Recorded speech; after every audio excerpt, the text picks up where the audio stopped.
Welcome back to StrategyCast, the show where we uncover the strategic moves that drive today's smartest brands. This is Lori Jones, President and CEO of Avocet Communications. If you've ever felt like your marketing work is undervalued or that your efforts aren't translating to real business outcomes, this episode is for you. My guest today, Mehak Chowdhary, believes that marketing is in a crisis of confidence, and she's here to help us fix it. We'll explore why marketing is often the first to get cut when times are tough, and how her effort to affect framework empowers marketers to earn a seat at the revenue table. Welcome to the show. A competitive edge starts with strategy, and strategy starts with knowing how to develop one. StrategyCast is a leading marketing podcast that serves up strategic insights, trends, and tips to help separate your business from the pack. Tune in weekly as host Lori Jones interviews bold marketing leaders who have priceless wisdom and are willing to share. Each episode explores cutting-edge approaches that have proven instrumental in transforming brands into industry trailblazers.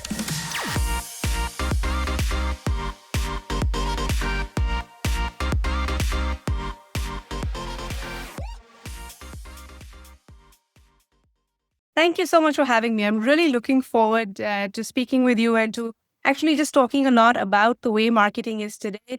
It's one of those departments that's probably always been in flux, but there's no greater time than today really to address where does it go from here and how can marketers and marketing leaders shape the way forward for companies. Well, I tell you, and you're quite a marketeer yourself. Tell us a little bit more about your background. Well, I've spent the last 15 years scaling brands and building growth engines across e-commerce, SaaS, climate tech, and sport. So I've launched climate tech companies like Skytree. There's some EV brands now which are owned by Siemens. I've built out Allwin's motorsport portfolio to include things like licensed merchandise for Formula One, the teams, Le Mans. I've also taken care of Sport Radar and Founder and these kind of scale-ups to go to new markets, have new products, build out new use cases. But in a summary, my 15 years of work really have sat at the intersection of what I call narrative, numbers, and market nuance. All three, if you look at a 15-year trajectory, weighing out in equal amounts, having the same degree of importance. I do always mention the fact that I grew up with an army officer father. That meant that I was constantly traveling. And in some ways, it's really shaped the professional that I am, because traveling meant learning how people and cultures shape behaviors. So for me, that was an early masterclass, even before I knew I wanted to be a marketer in audience psychology. And that for me has really set the right foundations. So that's in a nutshell. You know, I often talk about the fact with my own career that I had a 35-year apprenticeship with my father, who taught me so much, before I even stepped foot into the agency. So I think that's a real gift to be able to have that time and those insights and learn through something so organically driven that you didn't even know it at the time. It really does shape us as individuals. So that's wonderful. We are really going to talk about why marketing needs a reboot.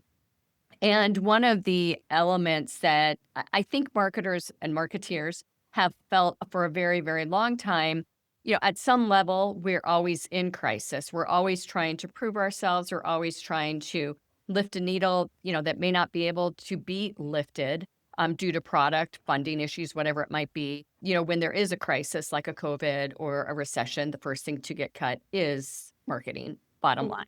So I think marketers manage crisis better than anyone on the face of this planet, quite frankly.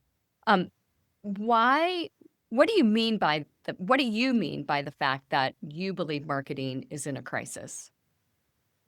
So, Lori, one of the things that I've learned in 15 years of marketing is that marketers who don't connect effort to revenue get sidelined every time.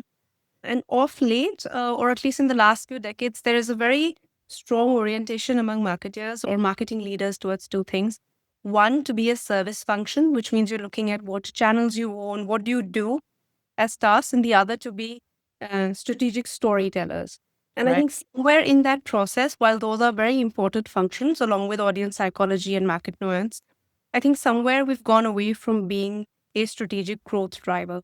I've currently been reading Brandy Starr's book, CMO to CRO, And she does mention here that marketing must evolve from a service function to a growth driver. So you can't just own channels, you have to own consequences.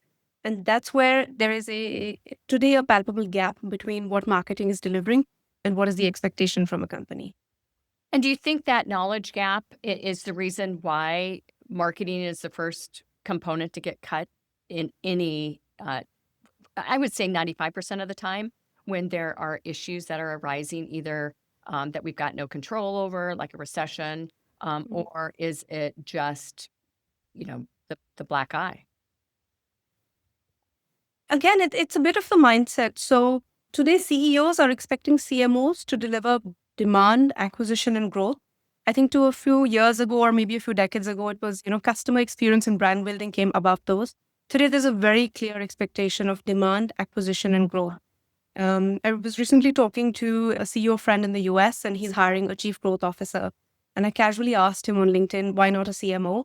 And the answer, or at least my comments, sparked off an entire LinkedIn firestorm. And somebody said, CMOs drive marketing, CGOs drive growth. And that's not the same thing. And that's something that stayed with me. Of course, this title inflation is very real, right? So CMO, CGO, CRO. I heard a new one yesterday called CMO Plus. Ah. But the confusion is much deeper.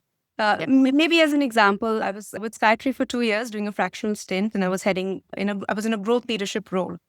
Now, on paper, I sat under marketing, but in reality, I worked across the organization. So I led the sustainability team on LCA delivery and removed any other deal blockers that there were in enterprise sales. So my mandate was very simple. I had to unlock commercial growth. And I could take whatever title they thought it helped, please me or help me in career growth. But essentially, I had to unlock commercial growth for an enterprise set of clients.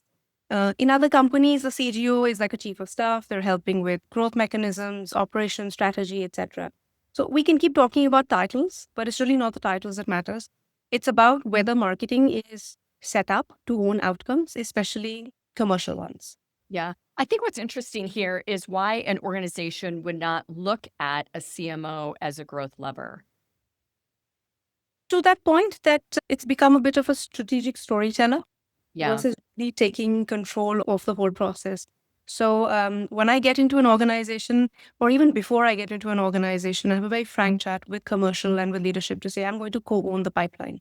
I want to know what's happening. I'm equally responsible for it. I absolutely hate MQLs and SQLs in a pipeline. Everything is a QL when I get in there. And, and you can have it by source. That marketing, the source could be inbound event ads, but there is nothing called marketing qualified or sales qualified. So the idea is that what you come in with, and this is nothing against marketers who have solid brand experience, but is there a way to tie brand to revenue? Is there a way to tie brand to outcome? I think that's really the big one that needs to get answered. It's interesting. There's always constant change, right? I mean, it's why we love what we do. And with a brand, there is also constant change. And to me, that's really where we roll up our sleeves. It gets very, very exciting. And, fundamentally, I think that a lot of people today aren't looking at the levers that they need to enable growth to happen. Is the audience right? Is the messaging right? Do you need to reposition how a company is positioned in the market? Is the brand right? Is it outdated? All these sort of things come into play.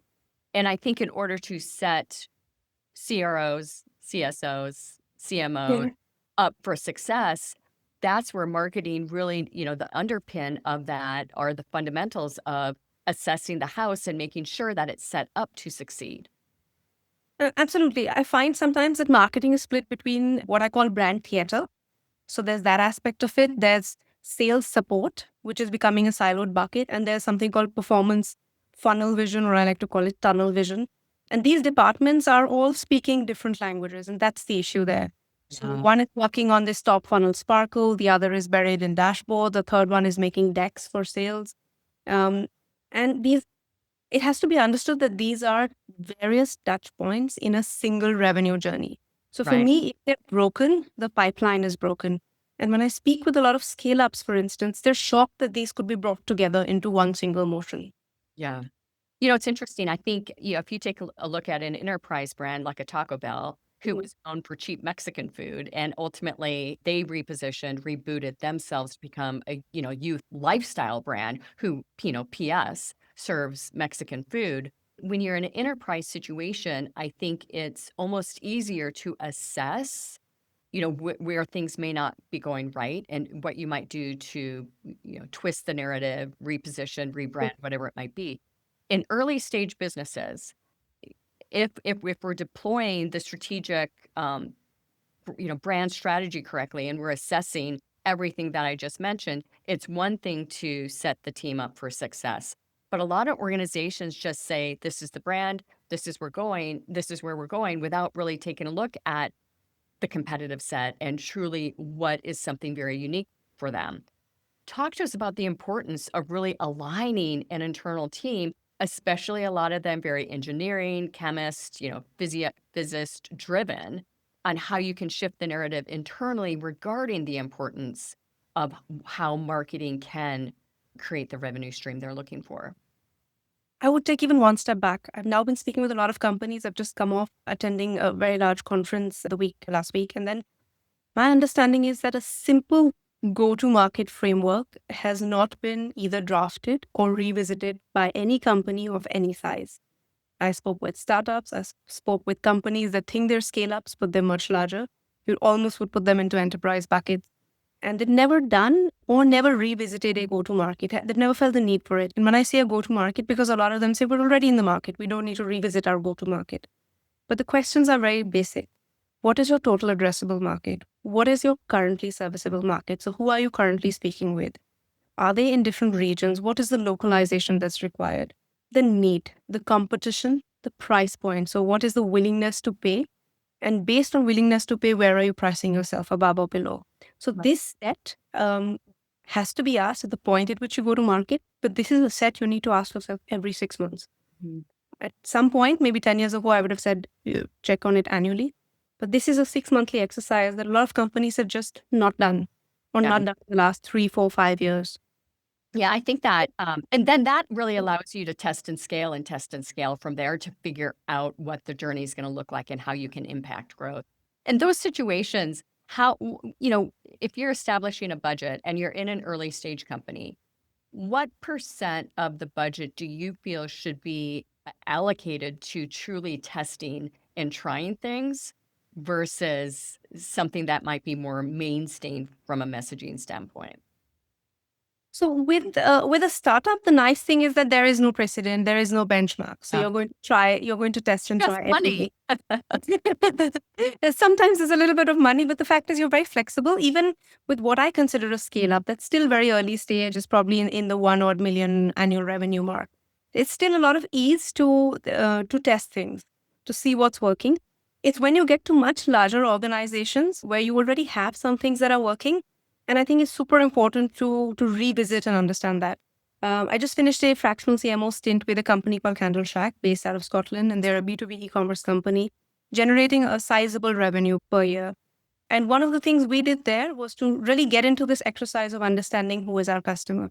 So when they started, they had an understanding or, a very nicely planned draft of the need, the customer, the type of customer, the willingness to pay, etc. But we revisited it. And a big exercise was doing a lot of desk research, speaking with a lot of current customers and trying to understand whether what we hypothesized 2 years ago, is that still relevant or not? And that's a really key piece, because we found out a lot of mismatch or gap in how we were communicating, what we were saying, and whom we were addressing. So who was my newsletter going out to was a completely different audience to what we thought. And, and whom are we communicating on socials is again a completely different audience. So that's a really important piece to revisit. And earlier you had asked a question about how do you get all stakeholders on board. And really, when you have this fundamental piece going, it's easy to get the stakeholders on board when you've done this whole revisiting who's your audience, what's the channel, and what's the message. I think it's also important. It's useful then to allocate budget sensibly. Yeah. So what you're saying is, in order to make all that happen, we need to have the right seat at the table too, which is that growth mindset. And really, we're not making PowerPoints, as the story goes. We are truly there to make an impact. What's the risk of CMOs really not stepping into this growth-focused identity that I still see, a lot of mindsets out there. Let's make a PowerPoint. Um, that's true. I think there's a mixed lot, right? It's there are again all leadership comes from certain backgrounds. So I was discussing it with someone earlier today that I find there are three kinds of CMOs. There's the brand CMO, there's the growth CMO, and then there's a product CMO that's come from a product background and is very strong when it comes to the PLG motion. Of course, there could be more, and I could be missing that out. So, Yeah. so it depends from where you've come, and then what goal you need to get into, and also there, one of the gaps that happens with a brand CMO is the lack or the inability to connect brand to an outcome. So again, at the end of the day, we've got to set up the role in outcomes. Right. And it's important to allow that to filter through where you're able to really, it's not about action, it's not about how shiny or sparkly the brand is, but are we building an outcome-based strategy, and are we measuring that at the right point? And timing is critical here because quite often, a marketing team is spending very valuable dollars, and the expectation that there's going to be immediate result sometimes is not fair. So the results can be different. So if you are campaign number one and you're building awareness top of funnel, that's going to take much longer to achieve, a strong share of voice in the marketplace. That's one thing. But if you're layering in some QLs, which I love, by the way, along the way, and even if it's baby steps, but we're beginning to show traction or motion, I think there's a lot to be said about that. But convincing and helping senior teams understand that time, we've got time is going against us no matter what, no matter how hard we want to, establish that growth engine and make a big impact. But we're equally to blame for it. And I know when we generalize, a lot of marketers will raise their hand and say, not us. So this is not all marketers, but at most companies I've worked with, and I've now worked with enterprise scale-ups and startups, the first move any new CMO who comes in, or when I exit a new CMO who comes in, is a rebrand. There's a new logo, there's a new color, there's a new look, there's always a new website, there's an altered tagline. And do the companies actually grow? They don't really need that. So the Taco Bell example for certain companies, but you really don't need to come in and make the dark blue into a light blue and think something will change. So there isn't any... It's change for change's sake. And so this is really interesting. I think that, back to the three types of CMOs, and this is more of a brand approach, I think, is they know brands so well, but they fail to take a look at the impact that's already been made. And the first thing they feel needs to be done is that brand change. It's the logo change. It's whatever it might be. And there might be something said for that. But typically that brand CMO is, this is like, it's not an unequivocal by any stretch of the imagination, because I think there's a lot of value, but change for change's sake, changing a logo because it's, you're so entrenched in the look and feel of something is sometimes a huge mistake. Just let it ride, establish the awareness that you need, the audience, build the audience, and then determine, okay, is there something broken here? I think they pulled the trigger on change for change's sake all too early. You're right. Timing is everything there. So when a company asks me, A, who I would like to hire, and B, what I like to do that is new in the first 6 months, I always say, I don't know. Yeah. I'm going to come in. I'm going to first see what's there. I'm going to learn and implement what I call micro optimizations across the first 6 months, and then look at whether we need, or what's the staffing that we need, or what's the brand change that we need. The problem I find with the new CMOs, and I don't know whether they're always brand or they're different, but they come in and make that change in the first quarter. And I just don't know anything about a company to even risk doing that in the first quarter. Right. So there's a stage of whether you're doing it at the beginning, which is you're doing it for the sake of it, or whether you're doing it at a 6-month point where you say, I have a couple of new things to tell or to understand. And that's what I'd like to implement. So I love to quote this Toto Wolff example. And of course, you will find a lot more of these from my time working and supporting Formula One. But the Mercedes team principal once mentioned that when Lewis Hamilton won 6 championships between 2014 and 2020, he says they were not with 6 different cars. They were with 102 micro-optimized evolutions. I love that. It's that 1% gain that gives you an unfair advantage. And I think in a way that's become, my approach. So anybody who gets in, regardless of whether your product, brand, growth, or anything else, first come and look at what's the play. What are the small steps or optimizations you can make that know by experience you can see some things are missing, and use that to make those optimizations while you improve your learning and redo your competitor research, value proposition, etc. So, and I came across a fantastic CMO who said, let's build 5 data-backed use cases or case studies that show the value we've delivered. Those are the best brand campaigns, especially when it's B2B or when it's enterprise or high ticket conversions. This is the most powerful story. When somebody who's reading it says, okay, this is someone like me who got the result I want. Yeah, that's a customer That's speaking on your behalf. Yeah, exactly. Right. So relatable at that stage. You've got a really cool framework. It's called the Effort to Effect Framework. Explain that concept to us, if you will, and then why did you end up building it? I'm going to bring it up just to make sure I've got the things correct. But yeah, I built what is called an effort to effect framework, not because marketers need yet another funnel and framework, but because I felt we needed to be honest about what's driving actual business value versus what's just looking good on a dashboard. Today, there's no dearth of data points that we can measure and we can report, but what really is helping move the needle when it comes to revenue. So it's got 4 components, and through this, you can also see some of the expected outcomes and typically who fits into it.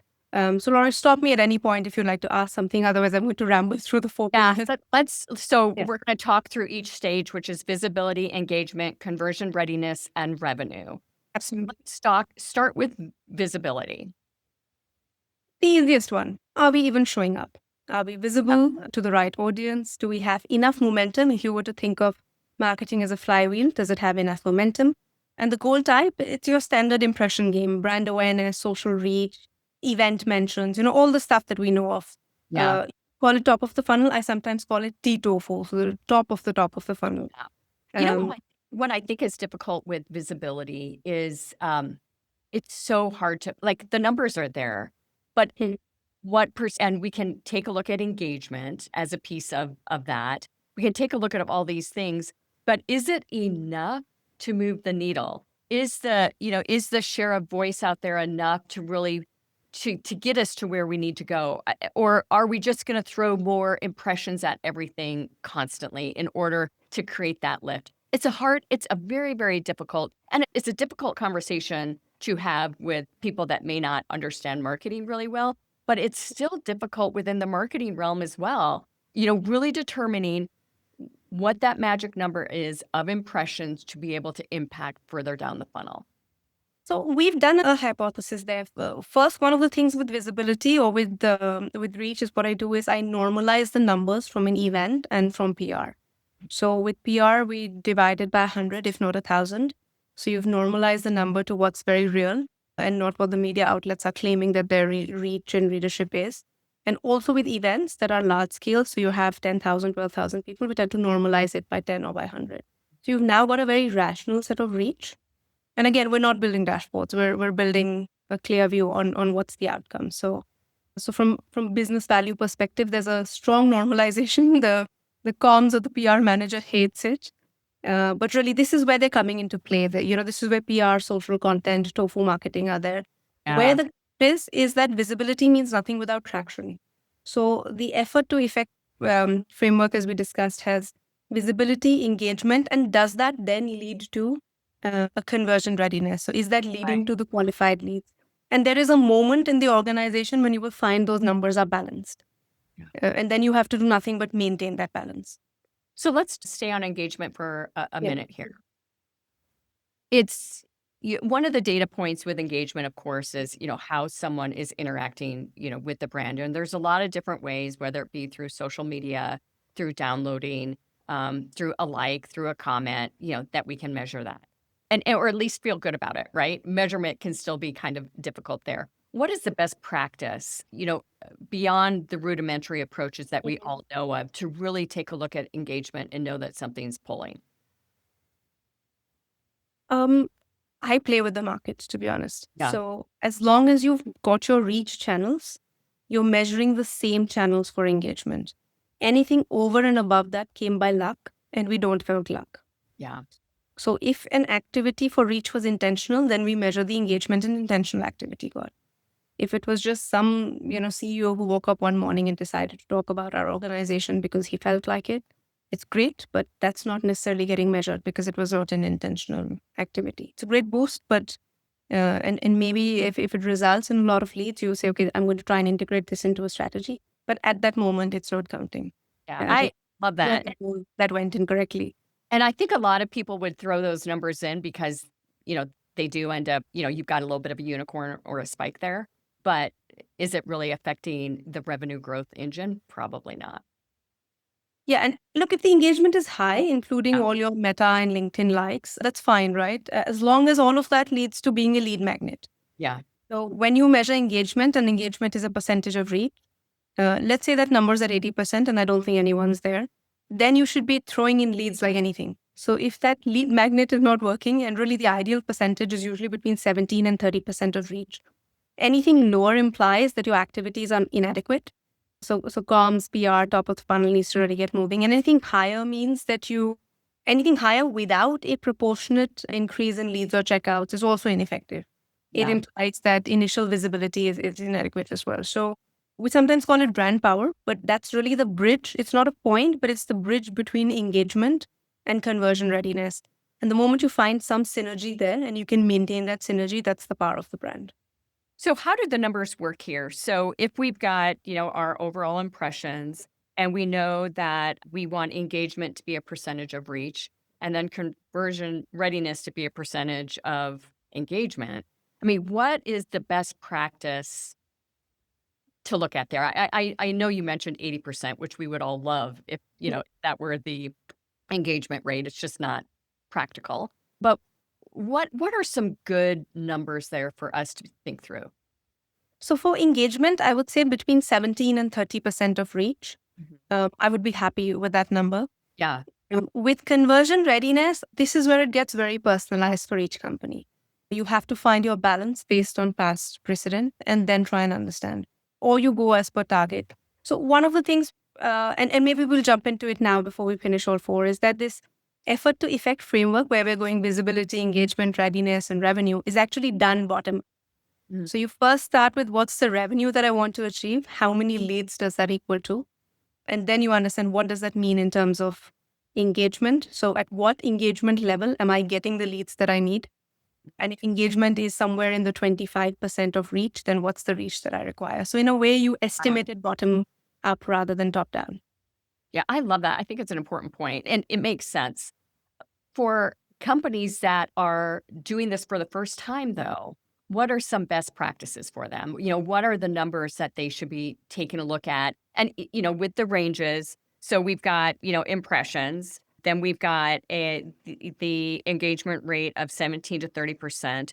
What do you feel is a good conversion readiness?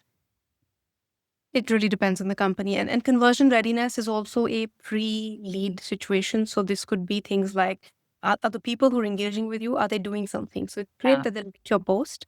Yeah. And today LinkedIn is 80% of everybody's marketing strategy. But really, are they filling forms? Are there demo requests? Have they downloaded, let's say, a product marketing sheet that was gated? Right. So signing up for a webinar or downloading, an ebook, for me, is not conversion readiness. Those are engagement activities. So I would go and put those up into engagement. But really, are they doing something meaningful and engaging in a way of reaching out to you or simply wanting to know more? That is conversion readiness. And then you obviously calculate from there how many of those people have now had a conversation and gotten into a pre-pipeline. Okay. So then I'm going to press it one point further.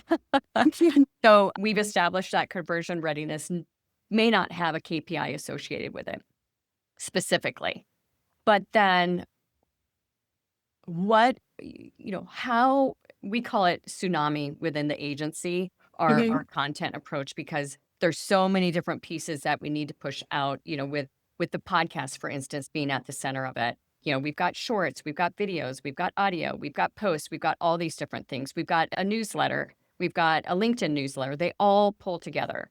So the question I have then regarding the conversion readiness is, I think all too often people don't have enough of that to really figure out what is going to drive the engagement that you're talking about.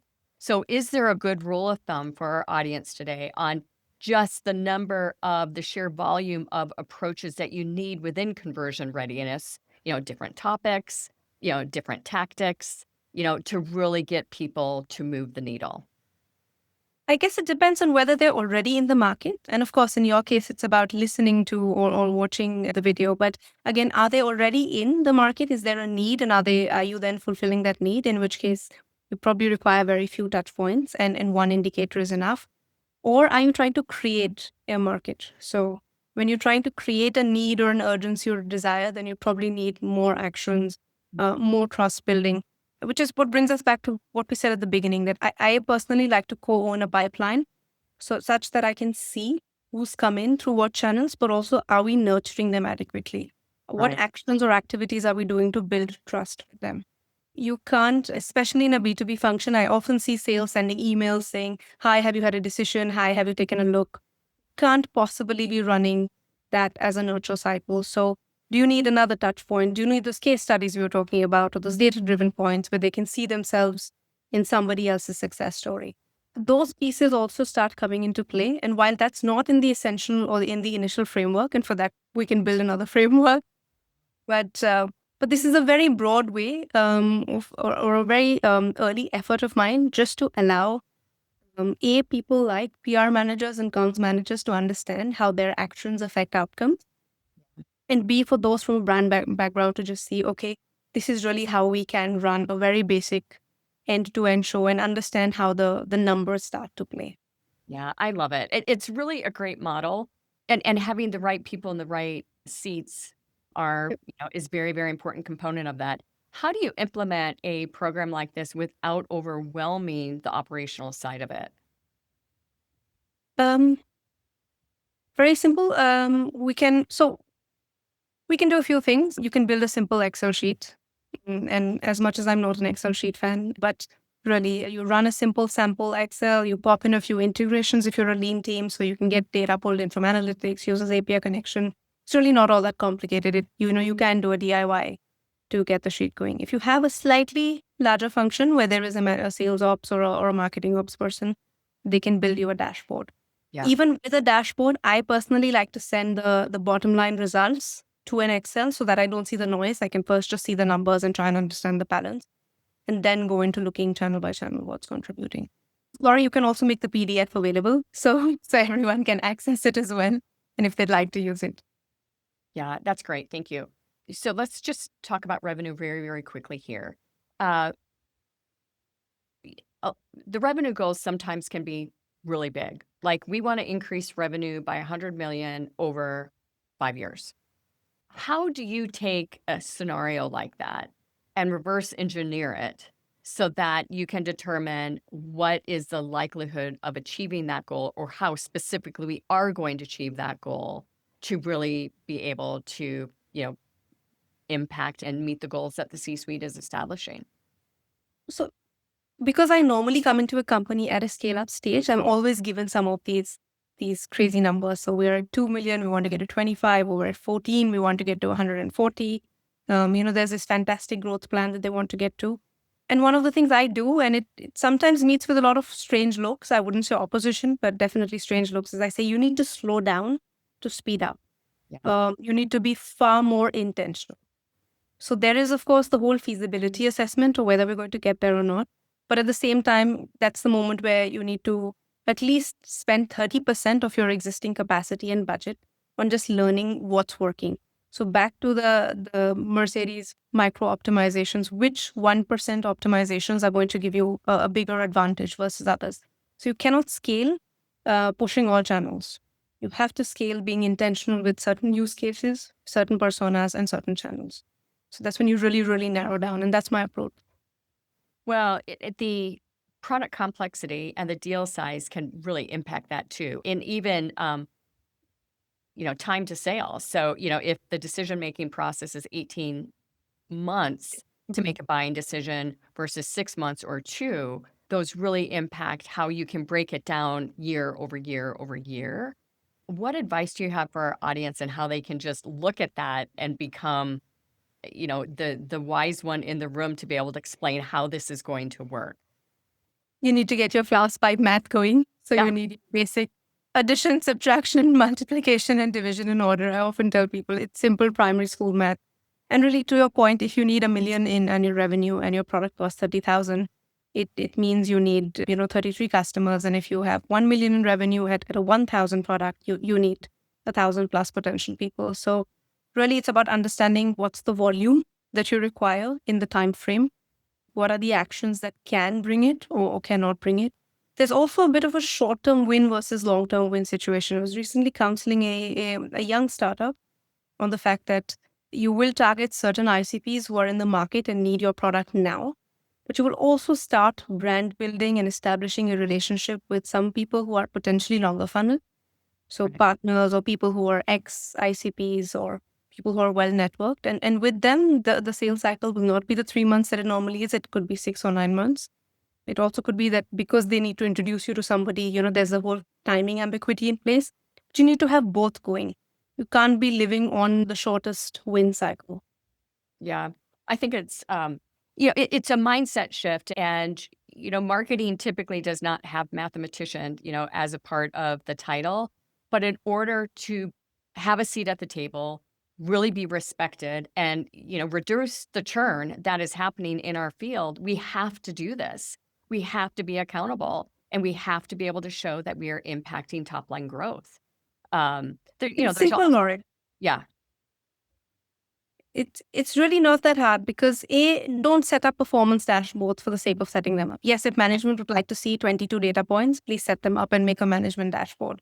But primarily measure what you think is either a metric that's essential or a leading metric, and they yeah, can be very limited. So you're measuring outcomes, and you don't need to set up dashboards.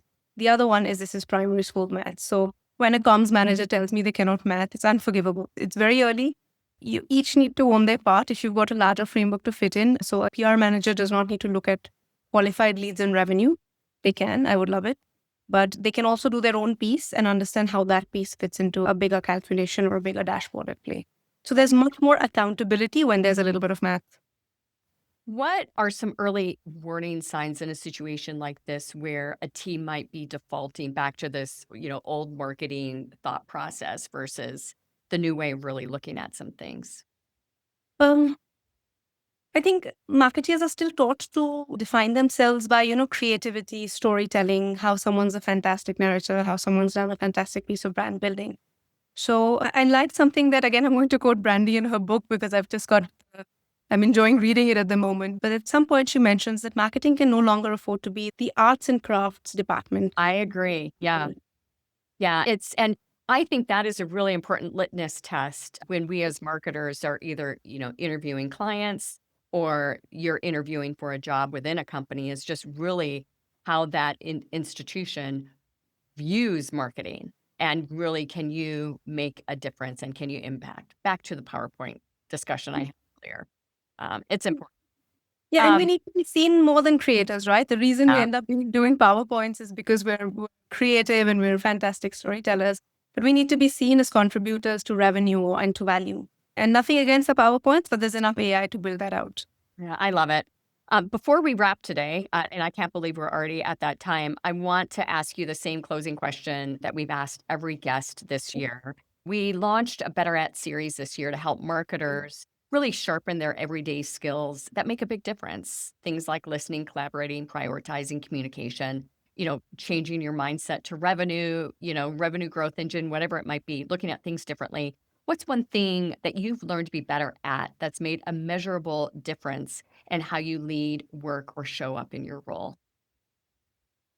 I think one of the things I've gotten better at is resisting the urge to dive straight into activity. Mm. So I used to be what's a classic builder. I get in fast, do a lot, ship faster. But over time, I've learned to pause.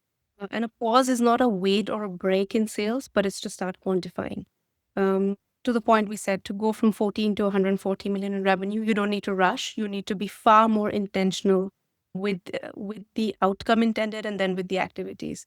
So I would ask myself, what does success actually look like? What is the revenue target? What's the conversion rate? Is there a margin we need to protect?